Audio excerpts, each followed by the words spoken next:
주일을 우리가 맞이하고 있습니다. 다섯 번째 주일에 우리가 들은 복음 말씀 독서들 이렇게 살펴보면은 우선 1독서는 이사야가 나오고 2독서는 바오로가 얘기하는 것, 그리고 복음은 베드로 이야기가 주를 이루고 있기도 합니다. 그래요. 뭔가 공통점이 조금은 보이는 것 같아요. 그래서 오늘은 이 공통점에 대해서 한번 이야기해 볼까 합니다. 꽤 오래된 이야기인데 이런 이야기를 들었습니다. 그래서 진짜 있던 이야기인가 하고 찾아봤더니 정말 있더라고요. 2010년도인데요. 이건희 회장 이야기입니다. 이건희 회장이 그런 이야기를 했대요.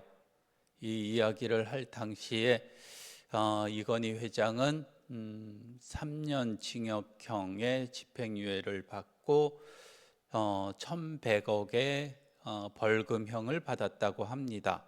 그런데 그때 이런 이야기를 했대요.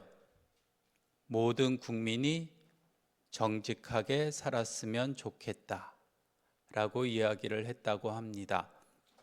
그래요. 그 이야기를 하면서 어떤 앵커가 그런 이야기를 했습니다. 저분 입에서 그런 이야기가 나오면 안 되는데 1년 전에 돌아가신 김수환 추기경님 입에서나 나올 법한 이야기를 저 양반이 하고 있네 라고 이야기를 했다고 합니다. 그래요.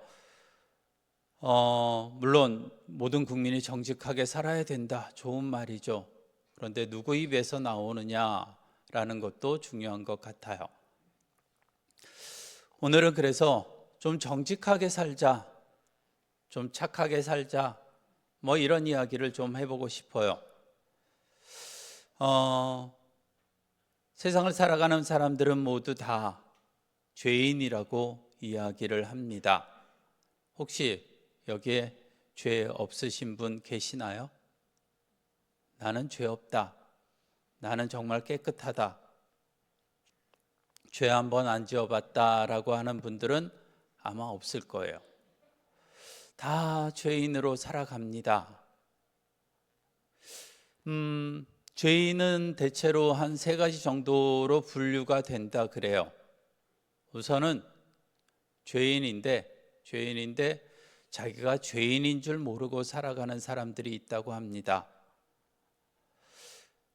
이 사람들은 아마 자기 죄조차도 스스로 정당화하면서 합리화하면서 내가 이렇게 잘 살아가고 있다, 나는 그래도 다른 사람들보다는 깨끗하다, 뭐 이런 생각을 하면서 살아갈 것입니다.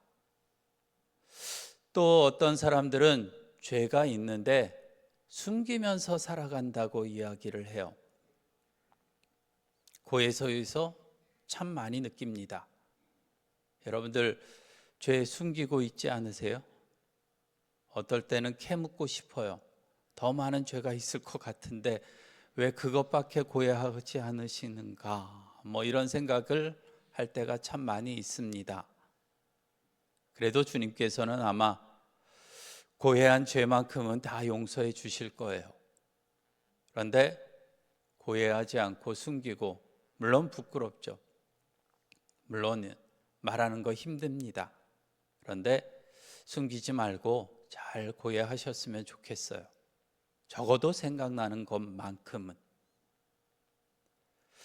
그리고 또 한 부류가 있다고 합니다. 또 한 부류의 사람들은 죄를 지었으면 뉘우치고 고백하는 사람들입니다.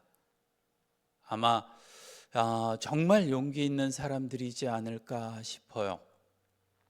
자신이 잘못한 것을 인정하고, 그리고 뉘우치고 고백도 하고 말도 하고, 그리고 나서 좀 더 잘 살아보려고 노력하는 사람들, 바로 그 모습이 신앙인의 모습이지 않을까 싶습니다. 오늘 1독서에 이사야 예언자가 나옵니다. 그래요.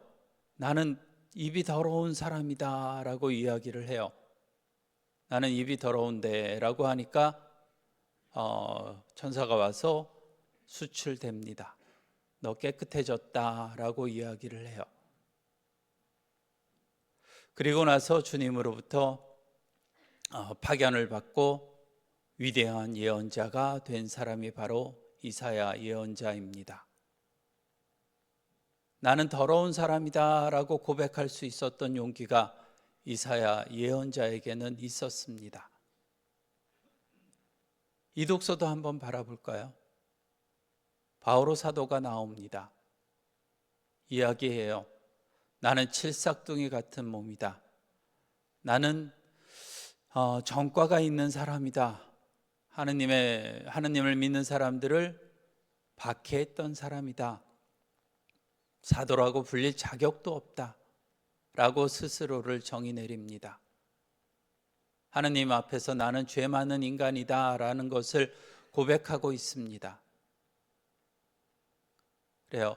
그래서 그런지 몰라도 그 힘으로 바오로 사도는 열심히 전도를 합니다. 베드로도 볼까요?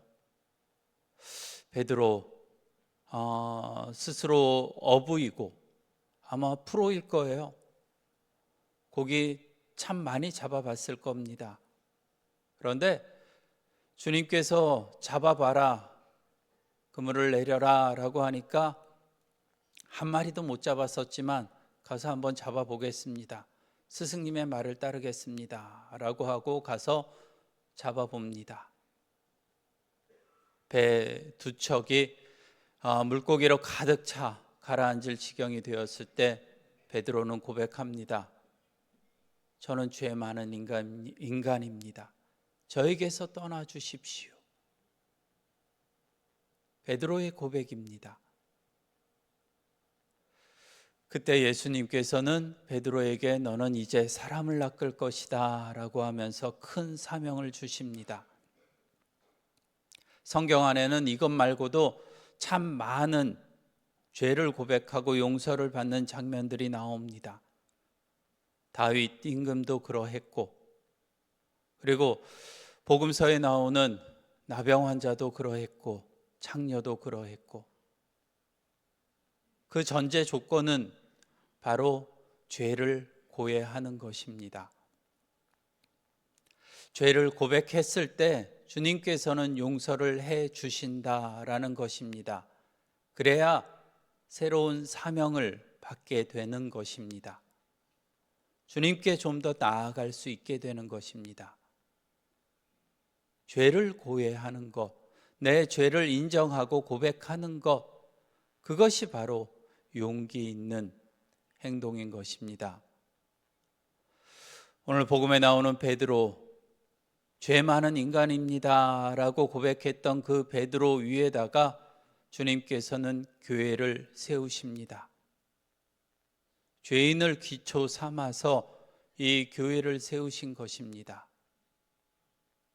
이 교회 안에 여기서 신앙생활을 하고 있는 우리들 모두가 다 죄인입니다.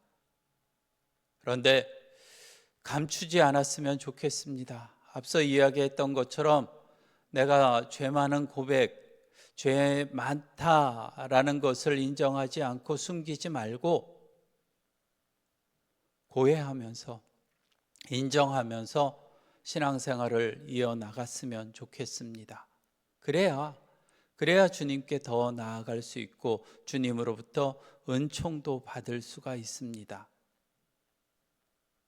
내 죄를 스스로 인정하는 것이 먼저라는 것, 오늘 한 번쯤 여러분들 생각해 보셨으면 좋겠습니다. 이번 한 주간도 여러분께서 하느님께 한 발자국 더 나아갈 수 있는 그런 한 주간 되기를 바랍니다. 잠시 묵상합시다.